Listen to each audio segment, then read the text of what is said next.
Ah lá, questão de parecer jurídico. Quem vai, já que a gente está falando da atuação do procurador, quem que vai emitir o parecer jurídico? O comissionado pode emitir o parecer jurídico? O Tribunal de Contas diz que não, quando fala de licitação. Olha lá, o Tribunal de Contas do Paraná recomendou ao município tal que os pareceres jurídicos em licitações de contratação sejam elaborados por procuradores jurídicos concursados de titular de cargo efetivo. Por quê? Porque a gente sabe que o comissionado não tem tanta liberdade para dizer não. Porque às vezes ele diz o não, no outro dia está na rua. E é um fato. Tá? Então, até por isso que tem o pré-julgado 6 no Tribunal de Contas. Então tem que ser o efetivo. Nesse caso que fala que, gente, posso estar bem enganada, mas que dispensa de exigibilidade pode até dispensar o parecer jurídico. Tem essa possibilidade. A gente vai falar isso.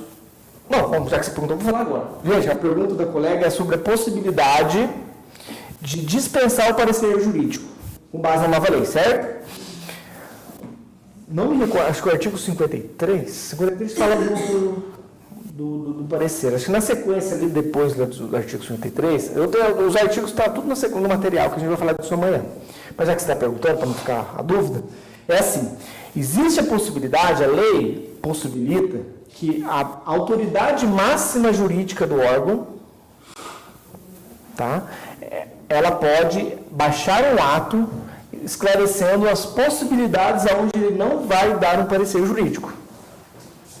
Só que tem que ser, como é que é? Baixo valor. O que é baixo valor? Não sei, é esse ato que vai definir.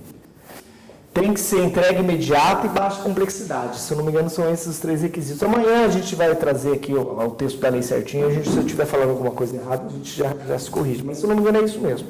No meu caso lá, eu baixei esse ato. Qual que é o valor? Tem gente que baixa, que coloca lá o valor da dispensa. Mas eu, particularmente, acho muito alto, 62 mil e quebrado. Eu coloquei aquele valor da contratação verbal de 10 mil e pouquinho. Então, até 10 mil e pouquinho eu não dou parecer. Isso não quer dizer que se o agente de contratações, o contador, o controle interno, quem quer que seja, tiver uma dúvida sobre o processo de licitação, se ele tiver, algum servidor tiver dúvida e me pedir um parecer, eu tenho que dar o parecer do mesmo jeito. Eu digo, Fernando, os vereadores vão viajar, vão fazer um curso. Então, beleza. Manda pro RIC? Não. Porque o valor é inferior a 10 mil. Tá? Ah, mas essa contratação aqui, ó, eu tô com medo dessa contratação, porque eu acho que tem um negócio meio esquisito aqui. Aí, eu não posso me recusar a dar esse parecer. Por quê? Porque eu tenho a atribuição de assessorar todos os demais servidores. Tá? Agora, aquele parecer automático lá, que a lei exige que tem que dar, eu posso dispensar, mas eu tenho que ter um ato, tem que ser de baixo valor, baixa complexidade e entrega imediata, se eu não me engano. Acho que é isso, são esses 3 requisitos. Aí, é o seguinte, tem que tomar cuidado, que eu já vi também colega baixar o ato, e ele fala assim, não vou dar parecer em contratação direta. Aí, chega lá o prefeito, ele quer contratar um show de 400 mil reais. E o colega não quer dar parecer. Na minha visão, está errado, porque 400 mil reais não é um baixo valor. Pode ser para o Bill Gates, mas 400 mil reais é uma grana violenta. Tá? A lei diz que tem que ser um baixo valor. Não é porque é uma contratação direta que o valor é baixo. Por isso que eu discordo da opinião desse colega que baixou esse ato. Beleza? Respeito a opinião do colega que baixou o ato e está funcionando lá. Tanto é que eu fiquei sabendo dessa história porque o agente de contratação veio fazer um curso aqui. Ele falou, professor, mas ele não quer dar um parecer, eu estou com medo. Gente, mas você tem que ter medo mesmo, são 400 pau, as pessoas têm que devolver essa grana. Acabamos de ver aqui, prefeito sendo condenado, devolver 400, 500 mil reais. A pessoa souber isso para você, tua FG não é tão grande assim para valer a pena correr esse risco, né? Então, a rigor, por mais que tenha o ato, eu orientei ela nesse sentido, falou, por mais que tenha o ato baixado, aí eu mostrei para ela na lei, que tem um quadro específico, que eu mostro toda a atuação do procurador na nova lei. Ó, esse é o artigo 7º, alguma coisa. Parágrafo 3º, não sei. Fala, ó, assessorar os demais agentes envolvidos na contratação. Então, eu tenho, como procurador do órgão que eu trabalho, a obrigação de orientar todo mundo que tiver dúvida. Ah, mas eu vou ser o ato. Não importa, não lide a minha responsabilidade de orientar o pessoal. Isso aí é só para dinamizar a coisa. Ó, vamos fazer a coisa andar? Vamos. Puta, mandar pro jurídico, demora, o cara enrola uma semana. E quando eu falo uma semana, eu estou sendo bonzinho, porque tem colega que enrola um mês. Né? Enrola. Pô, você tem que mandar para esse cara, lascou. Você baixa o ato ali e tal. Eu só baixei esse ato porque eu confio no nosso agente de contratação lá. Porque o cara é ponta firme. O cara é formado em direito, tem pós-administrativo, pós em licitação, um monte de aula de curso. É um monstro. Manja tanto quanto eu. Puta, falei que eu sou monstro também, né? Não, mentira. Ele manja mais que eu, entendeu? Pô, o cara está se achando já, mano. Tomar no nariz esse procurador mala aí. Mas eu só baixei porque eu tenho segurança no cara. O cara conta firme. Mas a rigor tem a possibilidade de baixar o ato. Mas tem que ter o ato. No meu caso lá, sou só eu concursado. Então eu sou a autoridade máxima ali. Eu mando só em mim mesmo. Né? Porque não tem nem estagiário, então é só eu mesmo. Tá? Então está aqui a questão do nosso querido advogado dando parecer. Tem a possibilidade de dispensar? Tem. Lembrando que tem que ser o efetivo. Eu já vi órgão público onde o comissionado que dá o parecer. A rigor, isso aí decorre de duas posturas. Uma do prefeito de querer fazer a coisa do jeito que ele quer, e outra do colega concursado que está, para mim, está cômodo. Comigo não morreu, não veio para mim, dane-se. Né? Infelizmente tem muito colega com essa postura, mas a rigor,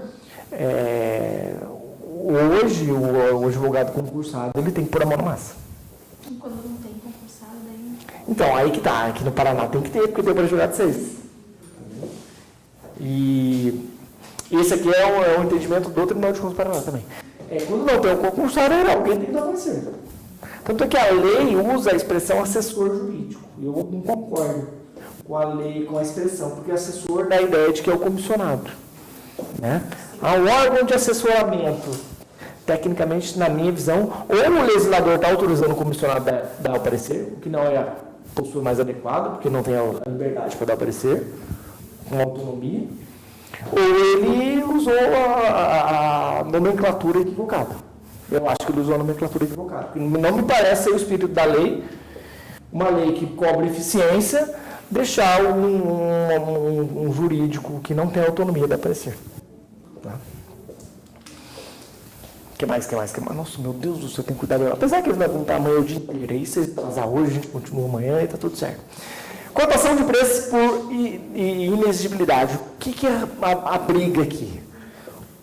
Consulta que chegou no tribunal falou assim, gente, eu fui fazer um curso e eu vi que tem um monte de empresa fazendo o mesmo curso. Tanto é que cada empresa cobra um valor diferente. Ó, na empresa tal esse valor, lá na outra isso e tal, tudo de licitação. Mas espera aí, se eu consigo cotar preço, quer dizer que tem concorrência. Se tem concorrência, não cabe inexigibilidade. Ó, raciocínio. Isso chegou no tribunal. O tribunal falou, não, meu amigo, pequeno padawan, respira, né?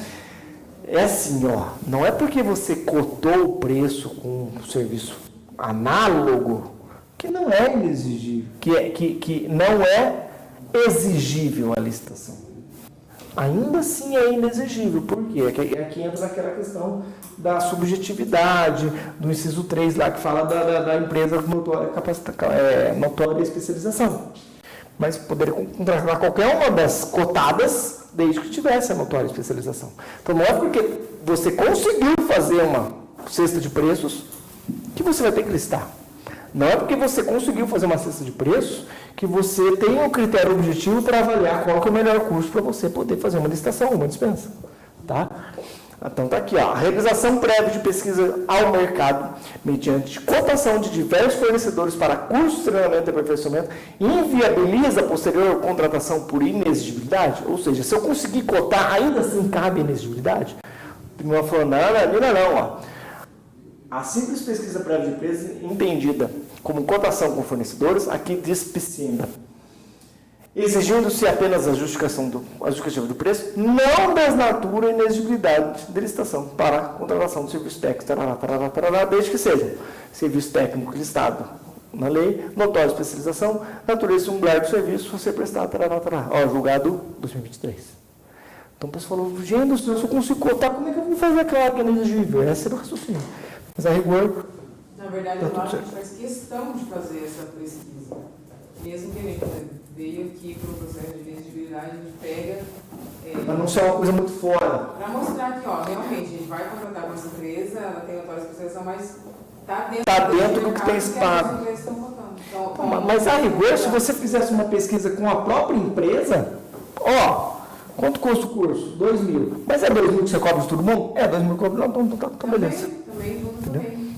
Então é uma saída. Mas também é possível. O duro é quando você pega um curso muito caro, porque vamos imaginar, vai ter um curso que vai vir só os monstros sagrados. Vai ser caro, você tem curso de 10 mil. Você não pode contratar. Mas aí a gente justifica, né? Então, esse específico mas esse aqui é o Marçal Josefino que está palestrando.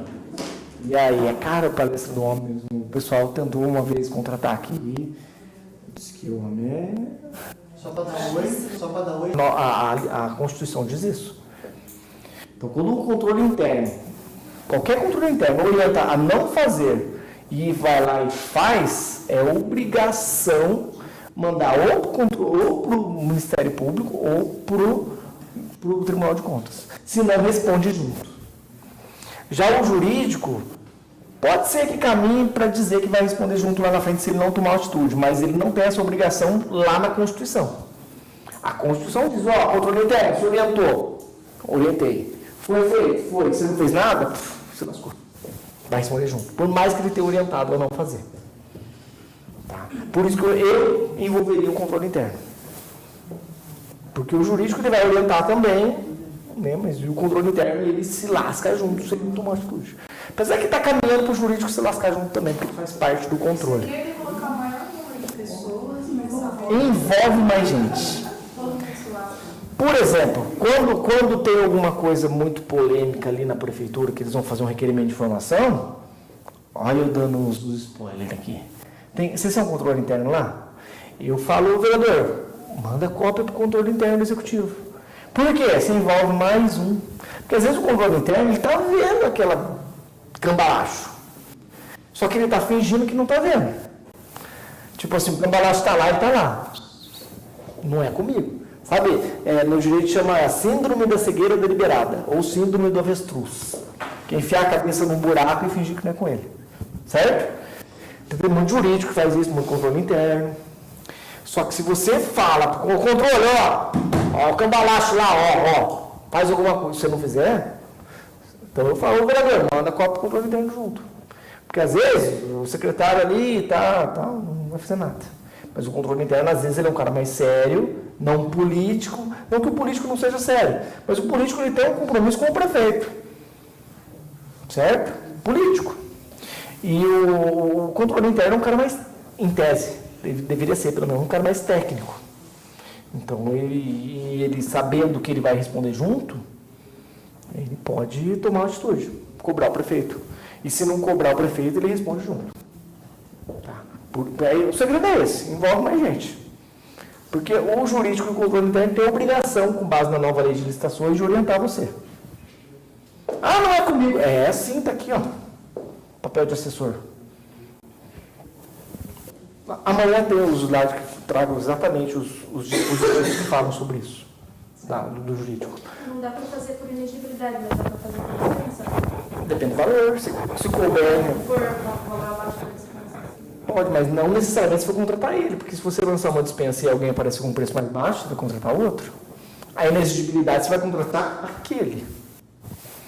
Aí você lança uma dispensa eletrônica, aparece um cara lá no Amapá.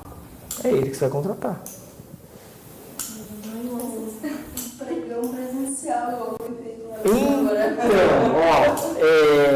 Então, nós vamos falar sobre isso. Não sei se hoje vai dar tempo, mas amanhã vai dar. Tá? E a dispensa de licitação? Nossa, a gente falou até agora só de inexigibilidade. Creio Deus, Pati. Gente, dispensa. Mudou muita coisa? Mudou bastante. Não só. Tem muito detalhezinho ali que mudou que você fala, meu Deus, por que enfiaram isso na lei? A questão do automóvel, por exemplo. Você viu a questão do automóvel? O que é dispensa fragmentada? Fragmentada eu vou lá até 62 usos quebrados. 62 usos quebrados. Tá aqui no material. Beleza, eu faço 7 dispensas de 10 mil, me lasquei. No caso do automóvel, primeiro que já não é 62 mil, já são 124. Já dobraram o valor, não sei porquê. Opção do legislador, tá tudo certo.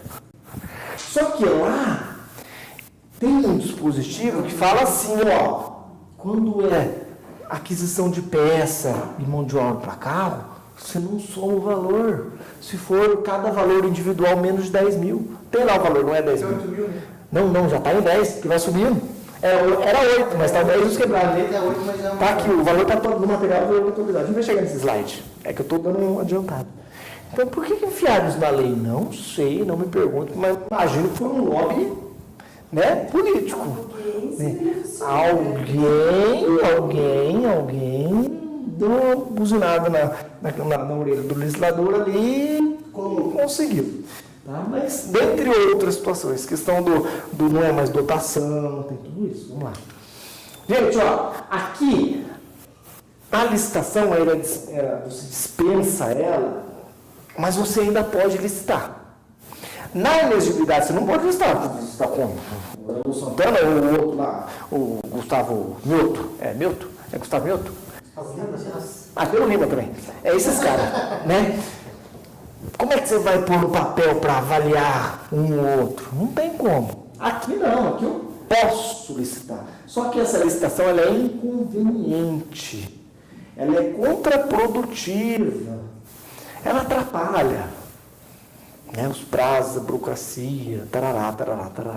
Por isso que a lei ressalva, né, o artigo 37, inciso 21, ressalva as hipóteses para você dispensar. Então, o 75 ele traz as hipóteses. Só que diferente, aqui ele tem um monte de inciso em que se você não encaixar em nenhum dos incisos, você não vai fazer a dispensa. Diferente lá dos 5 incisos do artigo 74. Que se você não encaixar, mas ainda assim você vislumbrar que não há competição, você faz a elegibilidade. Aqui não. Aqui é encaixar. Aqui está dentro de algum 24, 25 incisos, dos 20 e poucos incisos do artigo 2075? Tá, então eu vou fazer a dispensa. Não tá. Ah, mas é parecido. Não, parecido não, meu amigo. Tá? Fazer contratação direta fora das hipóteses permitidas mesmo. Tá? Então vamos lá. Em razão do valor, olha a diferença. Antes era 17.600 vezes 2. Aqui era 17.600, na época do Temer. Né? Era 8 mil, foi para 17.600. Já está em 62. Gente, não se apeguem aos valores, porque 31 de dezembro vai mudar de novo. Tá? Isso é uma novidade da lei. A 8666 também possibilitava essa alteração por meio de decreto, só que não era obrigatório. Aqui está sendo feito todo mês, todo ano, porque é obrigatório. Tá? Então, era 50 mil, já está em 62. Pega o IPCA e joga aqui. Era 100 mil, já está em 125. Olha aqui o veículo. Ó. E a questão do duplicado, quando é consórcio, tarará. Isso aqui é igual a 8666. Então, no primeiro momento, o que a gente vislumbra de diferença? Valores, então, muito acima. E segundo, esse Frankenstein aqui, que eu não sei por que enfiaram aqui, mas está aqui, então a gente, né? Opção do legislador. Uma coisa que eu sempre me questionei, por que a autarquia e fundações têm valor duplicado? Não consigo vislumbrar o motivo. Porque eu imagino que elas têm que atuar mais no mercado, então precisa mais de dinamicidade, eu acho. E elas também não são 100% pública, né?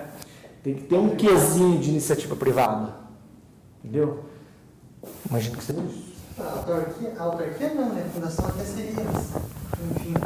Mas a autarquia também ela precisa de uma dinamicidade, né? Você pega a Sanepar é a autarquia de água, né? A Sanepar não pode ficar amarrado igual é o órgão público. Imagino que seja isso. Razão do legislador. Dá mais abrangência, né? É.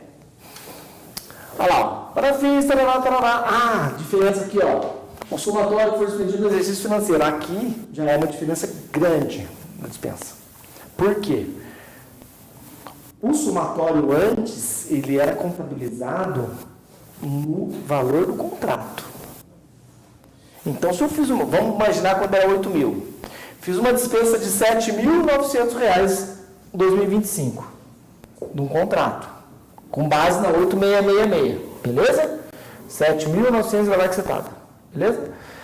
Ano que vem eu vou contratar de novo? Eu vou. Eu vou renovar esse contrato? Não. Por quê? Se eu renovar esse contrato vai deixar de ser 7.900 e pouco para passar a ser quase 16 mil. Sendo quase 16 mil, a forma inicial de contratar está errada. Agora, esquece isso com base na 14.133. 14.133 se leva em consideração só exercício. Ah, eu vou contratar um negócio aqui de 70 mil. Eu vou considerar o que vai gastar nesse ano e o que vai gastar no ano que vem. Porque, ó, o somatório foi vendido no exercício da respectiva unidade gestora. É o que consta no ano. Pelo menos escrevam a lápis isso, tá, gente? Teve um curso que eu participei Vamos no lá. começo do ano Pode ser que tenha uma visão mais restritiva. junto ao Dr. Marcos, foi questionado isso, assim.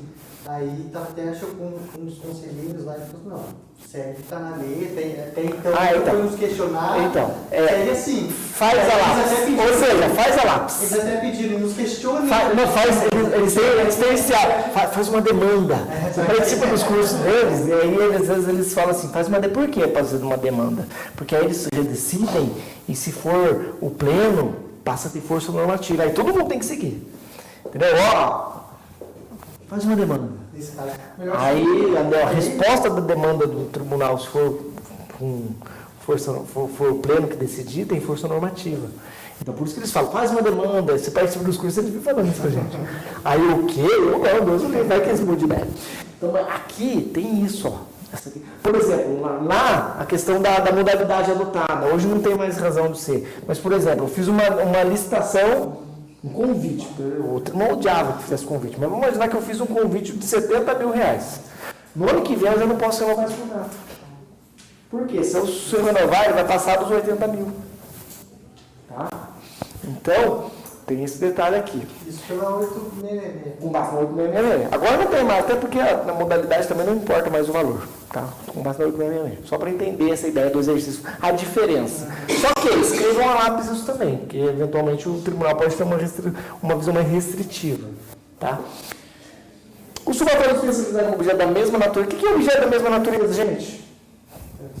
Em terrenos como tais aqueles relativos a contratações do mesmo ramo de atividade. O que é o mesmo ramo de atividade? Eu acho difícil, né? Eu não sei. Ah, mas e agora? Agora você tem que ter. Todo mundo tem regulamento aqui da nova lei de licitações? Para dispensa? É nesse seu regulamento que você vai dizer. Antes era lá o KNAI, né? O elemento da subclasse do KNAI. O tribunal bateu em cima, ficou doido, não queria, tarará, mas o próprio Estado do Paraná tinha aderido ao KNAI, se não me engano, e a União também. Mas já mudaram também, já mudaram. Só que quem vai definir isso aí agora é o próprio órgão ali na tua regulamentação. Tá? Hoje, na União, é o CICAF, tá? Que é o CAT-SERV, que é o cadastro de serviços, e o CAT-MAT, que é o cadastro de materiais. Então, hoje, o contador, ele tem que emitir um parecer. Quando ele vai dar um parecer, pelo menos eu cobro isso do meu lá. Meu não, da Câmara, né? Tem uma história do que eu peço lá para o nosso contador. Eu pago o seguinte, ó, me dê a dotação, eu preciso saber se tem dotação.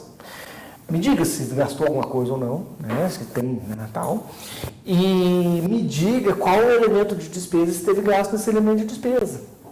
Porque eu não, hoje, antes era a dotação, né, e hoje não importa mais a dotação. Tá? Então, nós seguimos a da União, o nosso regulamento. Então, a gente segue o CAT-MAT e o CAT-SERV.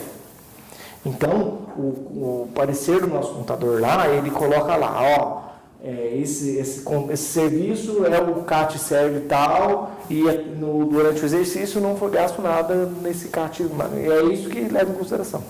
Tá? Ficou mais difícil ter mais coisas para se somar, porque tem mais. Por exemplo, mesa é um, cadeira já é outro. Né? No CAT-MAT. Antes não, a dotação você jogava lá no imobiliário geral, joga no imobiliário geral, soma tudo ali, hoje já não. Por isso que o tribunal já não queria o elemento, a subclasse do que na é pior ainda. Né? Então, mas a regulou hoje, É esse aqui na União, e no Paraná também tem um cadastro fornecedor do Estado, que é esse daqui, CAUF-PR. Tá? Lá no nosso município, quem faz essa parte aí é o pessoal do patrimônio, da prefeitura, tudo que a gente compra é eles que.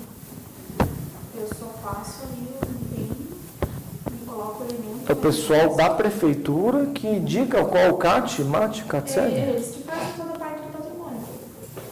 Não, o patrimônio ele tem que ser contabilizado, tem que mas se for um serviço, por exemplo, manutenção do ar-condicionado. Aí eu seleciono ali o elemento da despesa, onde vai, né? Então, mas aí que está, não é o elemento da despesa, mas o elemento da despesa é a dotação. Você tem que ver no teu regulamento o que é lá. Muito provavelmente que a grande maioria está replicando o da União. Muito provavelmente é o CAT-MAT, CAT-SEG. Você tem que tomar cuidado com isso. Porque às vezes acontece, se você levar em consideração a dotação, o que a gente foi contratar esses dias? Teve um serviço lá que era o mesma dotação. Se eu fosse levar em consideração a dotação, eu ia ter que listar. Mas ali, como a gente leva em consideração o CAT-MAT, o CAT-SEG, eu sei que um deles era a manutenção do ar-condicionado. Tipo, Então, serviços de terceira pessoa jurídica. Isso mesmo. Terceiros, né? Isso. A gente foi fazer manutenção do ar-condicionado, só que tinha uma despesa anterior que entrou nessa dotação. Aí eu falei, ih, rapaz, vai ter que listar. Aí eu falei, não, peraí, calma, eu tô com a cabeça da 8666. A 14133 é o elemento da despesa lá do CAT-MAT CAT-SEG. Aí eu, contador, volta aqui, mostra pra mim aqui qual que é o CAT-MAT CAT-SEG e tal, e dá uma olhada aí pra mim se teve alguma despesa já nesse CAT. Eu sabia que não tinha. Eu sabia que nós não tínhamos contratado o serviço de manutenção do ar-condicionado. Só que eu, na condição de procurador, não podia pôr isso no papel e assinar. Eu preciso de alguém que fale, não teve. Tá? É que na verdade isso nunca fez isso, então eu nem sei. Então tem que observar isso. Eu falei, não, lá a gente pega as coisas com orçamento direto do fornecedor, não pedindo nada. Deus Pades. Isso é obrigatório na nova lei?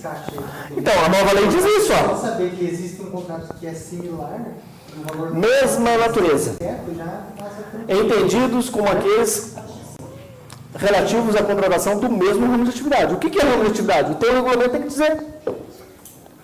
Não é mais a dotação. Antes era a dotação. Para efeito de ver se vai ultrapassar a despesa. Fracionamento de despesa. Agora você tem que ver no teu regulamento que provavelmente usa o da União. Aí você tem que olhar, tem lá se eu não me engano, no site do PNCP, no site do Compras Gov, lá tem, bate lá, CAT-MAT, CAT-SEG, você vai entrar lá e você bate o serviço e acha qual que é. Ó, olha aqui, ó, objeto da mesma natureza, natureza diversa, não entendo. A pesquisa que eu fiz com a diretora foi justamente para ver o valor, mesmo sobrando, não vai passar o que dispensa, beleza. Não, aí mas eu acho que é justificado. Aí eu ia me aprofundar no assunto. Ou ia se aprofundar na justificativa. Porque aí você justifica, diferença e tal. Até porque, eventualmente, aquele produto de limpeza não é só usado por ele. Né? Às vezes, sei lá, você nem pode usar no seu dia a dia, né? Um álcool, por exemplo, para limpar alguma coisa dentro da tua sala. Não sei, um exemplo. Ou, por exemplo, detergente. Lá a gente come lá na cozinha, a gente mesmo lava o prato, a gente mesmo. Mas na nossa câmara a gente é assim. Então, não é para terceirizada para fazer o serviço, sei lá. Não sei, tem justificativa. Tá, poderia até fazer uma consulta para o tribunal. Mas eu penso que entra aqui, não é, por exemplo, uma obra, né?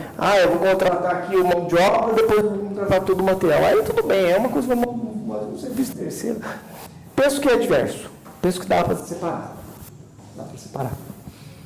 Minha opinião. Deixe justificado. Gente, outra hipótese de dispensa, deserto ou fracassada, mudou alguma coisa aqui? Aliás, o que é licitação de deserto ou fracassada? Parece que ninguém é fracassado quando... Parece, mas ninguém foi habilitado, por exemplo, ou foi desclassificado por outro motivo. Né? Tá, beleza, fiz lá a licitação, não apareceu ninguém, posso usar dispensa? Pode. Qual que é a diferença na 8666 e aqui? A 8666, ela exigia no texto dela que você poderia fazer a dispensa quando fosse deserto fracassado, mas ali o texto da 8666 dizia que você tinha que comprovar que a repetição do pregão, por exemplo, ou não é pregão, né, no pregão não é 10, 15 e 20, a repetição da licitação do vale preço, convite, sei lá, ou concorrência, ela vai trazer prejuízo para a administração. Se for trazer prejuízo para a administração, você repete, você pode fazer dispensa. Aqui já não tem isso aí. Ó, para a contratação que mantenha todas as condições definidas no edital de licitação realizada há menos de um ano, quando se verificar que naquela licença não surgiu ninguém. Fala alguma coisa de que tem que comprovar prejuízo? 1433. Só que vamos aguardar, eventualmente o próprio tribunal pode exigir isso da gente. Né? Escreve com a lápis.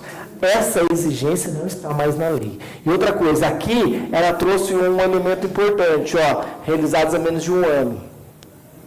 Outra coisa, mantenha todas as condições definidas no edital. Lançou uma licitação, não apareceu ninguém. Você verificou que a tua formação de preço estava muito baixa. O produto custa 100. Você lançou a licitação para pagar 90. Não vai aparecer ninguém mesmo. Ai, meu. Não vai aparecer ninguém mesmo. Não vai aparecer ninguém. Aí você fala, nossa, olha o preço que a gente lançou. Vamos fazer essa cesta de preço? Vamos fazer uma dispensa? Não. Tem que manter todas as condições do primeiro. Se eu falei que eu ia pagar 90, eu vou continuar pagando 90. Porque às vezes não apareceu ninguém porque, sei lá. Mas eu não posso corrigir aquele defeito e lançar uma dispensa. Ou, por exemplo, eu coloquei lá que eu vou contratar um objeto assim, com essas características. Com essas características, ninguém apareceu. Aí eu verifiquei que se eu tirar a característica tal, tem gente que vai aparecer. Aí eu vou lá e tiro essa característica. Sei lá, estava muito direcionado, muito fechado, né? Numa falha no planejamento. Aí você tira essa exigência. Aí você vai lá e lança uma dispensa. Está errado? Você não pode corrigir a tua licitação para lançar uma dispensa. Então está aqui, ó, todas as condições que mantenham estará lá menos de um ano. Não são juristas interessados ou não foram apresentadas propostas a dispensa a deserto ou fracassada. As propostas apresentadas conseguindo preço manifestamente superior, então se identificou que o preço é muito acima, você pode lançar uma dispensa na sequência. Tá? O que mais? Questão da dispensa, em razão de ser uma licitação deserta ou fracassada, necessariamente tem que ter um parecer jurídico. Quem disse isso foi o Tribunal de Contas, lá em 2015. E se em 2015 se exigiu o parecer jurídico, muito mais agora, que o papel do advogado público foi elevado à condição de controle. Então, está se exigindo muito mais do procurador, do advogado público. Então, isso aqui é válido para hoje. É necessária a elaboração de pareceres para licitações e procedimentos de dispensa. Por quê? Porque o advogado ele tem que avaliar o quê? Se tem as mesmas condições, se não corrigiram, se eventualmente faz menos de um ano. Né? Se de fato não houve uma falha ali na publicação para ninguém aparecer mesmo. Né? Eventualmente os caras fizeram um cambalacho lá, não publicaram em lugar nenhum, ninguém ficou sabendo, ninguém apareceu. Aí depois dispensa para o brother. Então o jurídico tem que avaliar isso. E o jurídico na 8666 tinha que avaliar também o prejuízo que ia causar se eu lançasse uma licitação nova. Agora não tem mais isso, mas tudo bem. Tá? Então está aqui o jurídico tem que avaliar. Consulta com força normativa lá de 2015. O que mais? Contratação por tempo objeto. Bens, componentes de peças no origem natural para a questão da garantia. Se é para garantia, eu posso fazer a dispensa. Hortifruti, cana-de-gelo, pão e outros gêneros perecíveis no período necessário para a realização do processo licitatório. Hortifruti eu nunca mais vou licitar. Não, é só no período necessário ali para fazer a contratação, a licitação. Beleza? Aqui, deixa eu ver. Vamos começar daqui amanhã, que já são 5h05. Amanhã a gente continua aqui da casa de emergência, que é bem legal. Tem uns casos que os caras fazem uns cambalachos legais, a gente poder se debruçar sobre. Belezinha? Amanhã